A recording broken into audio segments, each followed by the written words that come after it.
1865, towards the end of the war, so they probably didn't get a lot of use. They're not in bad shape. They're not in great shape. On 1 to 10, they're like a 5 maybe. This one's a little worse because we actually have brass wire missing. Ooh, yeah. And you poke yourself when you try and grab it. This is one of those things where they didn't see a lot of service in the war, but they just weren't taken care of afterwards. Never put oil on them or anything like that. That's why we have the wood cracking, we have the rust. But any Civil War sword is collectible. If they're in terrible shape, people will still buy them. They won't pay a lot of money for them, but they'll still buy them. So how much you want for these? I was thinking 1,400 for the pair. Just so you know, these are like the bread and butter of my like antiques and stuff like that. You know, stuff like this, so I know a lot about them. These right here, I will retail for $700 a piece. That's what I'll get at. Okay, and that's what they're worth, is around $700 a piece. I'll give you $650 for the pair. Could you do maybe 8?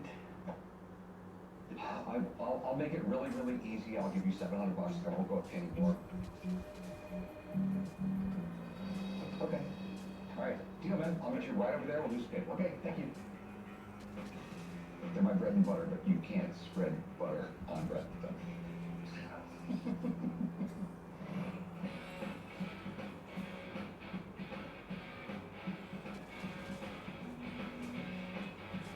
Hey, how's it going? Good, how are you today? What do we got? Right here I have for you is a Dr. Julius Erving from the 76ers Gusto Dunk Award that came from his personal collection. Dr. J, huh? Sir, Back in the day when they wore short shorts. I have a Julius Erving Gusto Dunk trophy that I'm trying to sell today.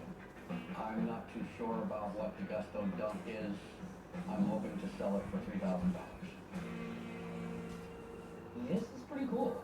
Dr. J was one of a kind, man. If there was a Babe Ruth of basketball, it's gonna be Dr. J. Absolutely. People kind of tend to forget that he got a start in the American Basketball Association. I didn't even know that either. The NBA and the ABA were competing basketball leagues. The ABA was more flamboyant, and the NBA was more suit and tie.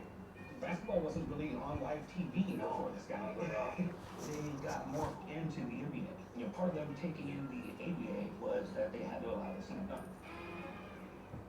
The NBA players had never seen anything like this before. Before him, I mean, the NBA was white dudes in short shorts. Exactly. These guys had never seen somebody do a slam dunk from the foul line. Can you imagine that the first I time? couldn't imagine. Dr. J is responsible for the way basketball is today. You know, he made it exciting. He made it fun to watch. Where before, I mean, watching a game of basketball was like watching golf. Yeah, it looks like this is just a commemorative trophy for Dr. J. Joseph Flitch Brewing Company, 1979 through 1980 season. Gusto Dunk Award to Julius Dr. J. Erving. I'm not too familiar with what a Gusto Dunk is. I just know it was for Special Olympics and he did 50 of them or something like that. Yeah, I don't know exactly what a Gusto dunk is. I know. Watch out, fool, and I'll show you.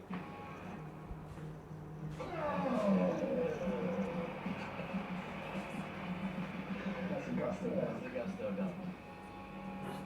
Well, tell me what you're looking to do with it, man. I would like to try to sell it today, please. Okay. Any idea what you're trying to get? I would like somewhere around $3,000. Okay. Well, considering this is pretty much a one-of-a-kind thing, I have no idea what it's worth. You want to give Dan a call? Yeah, give me a few minutes. I'll see if he's available to come down. Very good.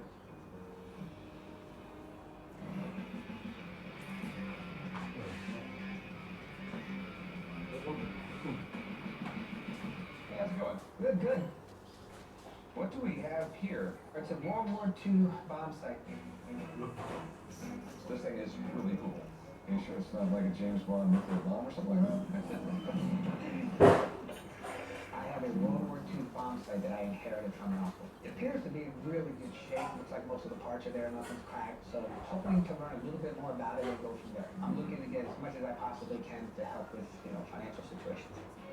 If this is what I think it is, it's pretty damn cool. Where did you get it? Actually, it was left in a warehouse.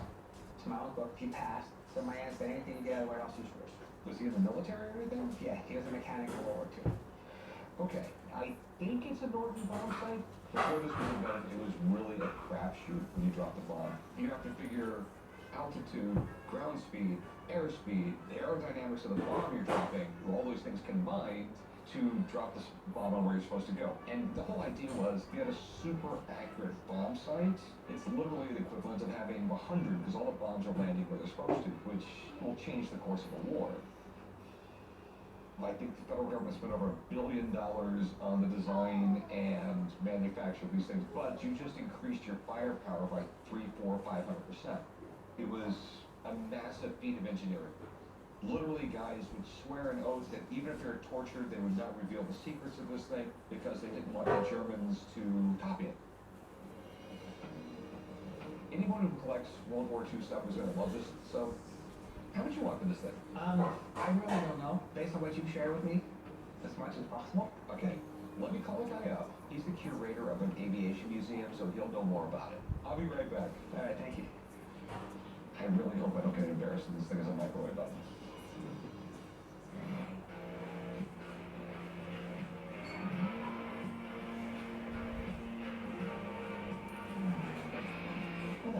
Hey, how you doing? Good. I brought something kind of interesting. This was for kids' teething. It was called Mrs. Winslow's Soothing Syrup. It's from the late 1800s. What else do you have here? This was irradiated water, radiant water. Radium water. Oh, wow. People come in all the time looking to buy glass bottles and medical quackery. I can just imagine, you come over to the house, you're like, hey, you want to sit back on the porch and drink some radium with me?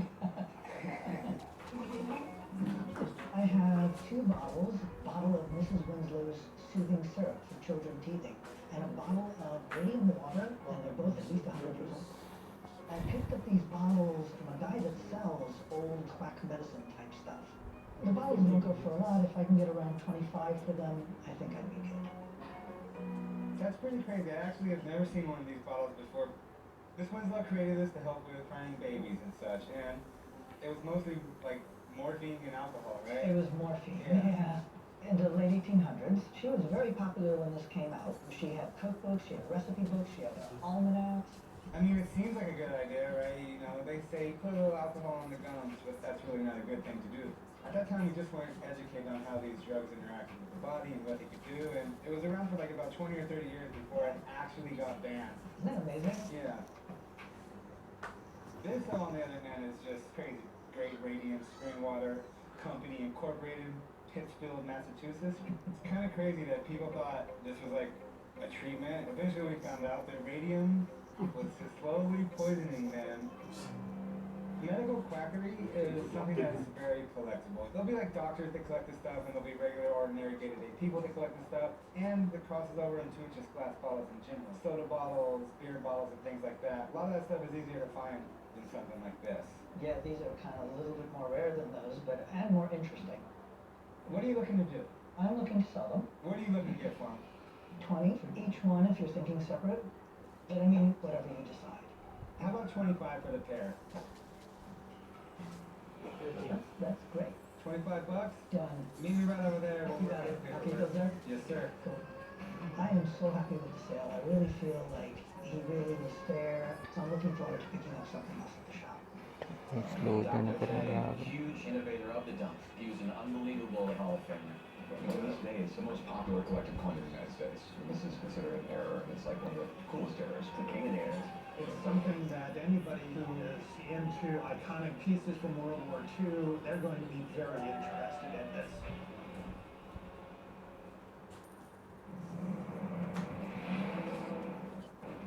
Guys, welcome to the Philippines. We've traveled halfway around the world to go after one of the largest treasures in modern history. 100,000 metric tons of gold buried by the Japanese.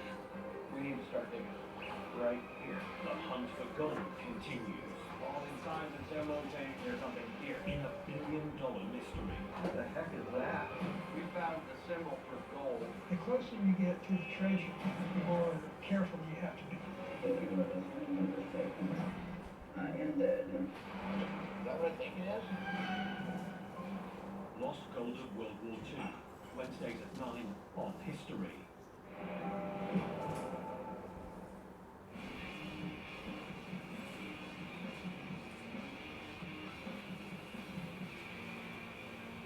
Hello. Hi. So what do we have here? This is, I believe, a World War I era blood pressure machine. Cool. There wasn't a whole lot they could do for heart conditions back then, but they soon realized, like, hey, dude, you have a condition where you have high blood pressure all the time, you need to chill out, quit eating all the salt, quit getting angry all the time. You got someone like Chumley that works for you, you need to fire him. So today I came in to sell my World War I era blood pressure machine at the pawn shop. A friend of mine gave me the machine, and it's been sitting on my shelf for quite some time. I'm just looking to get a little bit more money to add to my other collections. I'd like to try to get at least $100 if possible for my blood pressure machine. This is interesting. This is basically like the start of modern medicine. It was invented in 1881 and it was used to measure blood pressure. This monitors basically your whole pulmonary system and it measures the pressure in your arteries. Diagnosing hypertension did save lives during World War I. When they were doing battlefield surgeries, maybe checking your blood pressure constantly while they're giving you anesthesia.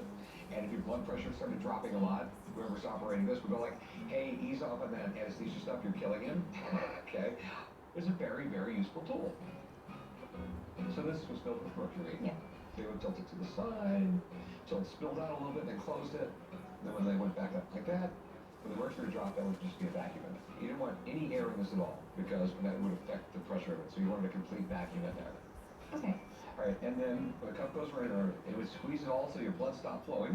Listen with the stethoscope, and then when it started flowing, this right here would go boop, boop, boop, boop, boop. It becomes a really, really sensitive measuring device. And you're looking to sell it? I am looking to sell it, yes. How much you want for it? I'd like to ask $100. I think that's reasonable. You don't have the cup and all that stuff there. You don't have any of the other parts? I don't have any of the other parts, unfortunately. That makes it really, really hard. I mean, usually the people who buy this are like doctors and stuff like that. They put it on their shelf so their friends can come and look at it. But when all the parts are missing, it's not nearly as cool, and it's really hard to sell. It's interesting, but I'm gonna pass on it. Okay, that's fine. So thanks for bringing it in. Thank you, it's my pleasure. People I work with, I would never get high blood pressure, would I? There's a guy in the shop with a Gusto Dunk Trophy presented to basketball legend Julius Erving. I have no idea what a Gusto Dunk Trophy is, but if it was given to Dr. J, it has to be worth something. So Dan, our go-to sports memorabilia expert, is coming by to tell me a little bit more about it. Look at this. So we got a Schlitz Brewing Company Gusto Dunk Award to Dr. J from the Special Olympics. Interesting combo. You ever seen a Gusto dunk? Gusto is actually a name of a beer. That was like the Schlitz Gusto.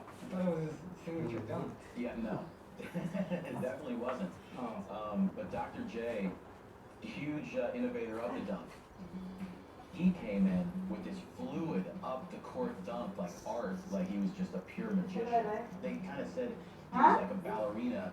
Sure, it was tough to defend when you didn't really know what to expect. Yeah, back in the day, even with the ABA and the NBA, he's the only guy to win the MVP in the ABA and the NBA. He was an unbelievable Hall of Fame. So what's it worth? So he was given a lot of trophies during his career. A lot of his stuff is in the Basketball Hall of Fame. If it was an MVP trophy or a championship trophy, you know, you're probably looking at 6 figures. But there were a lot of companies that would sponsor certain events, give trophies out, like kind of commemorative trophies. This wouldn't be in the Basketball Hall of Fame again because it's one of many. So that you're looking at about $600. Oh, wow. Not what I was hoping for. Appreciate you coming You down. got it, absolutely. Thank Good you. luck, good luck, good luck. Well, I think we're all surprised on that. I know you were asking for 3,000. Yeah. What are you willing to do? I pay almost twice what your expert appraised it at, so I can offer you $500. it's unbelievable. I spent $1,500 on that thing. It's not turning into the kind of beer I wanted. I mean, I know you have big money, but I couldn't go any lower than what he had said it was worth. I gotta make some money. I'll go $500. I would hate to. And that's the most I can do. I'm making $100 there. You have a deal. Alright, good. I'm gonna rush you up right away. Pasok ako bukas. Just kind of disappointed in the So value. nakalagay sa baysat I eh. understand they have to make money Yeah. out also, so I appreciate it. Nakalagay sa baysat na eh. Nakalagay. Tapos yung pasok. What are you guys doing? Someone's gotta do the hard work around here. You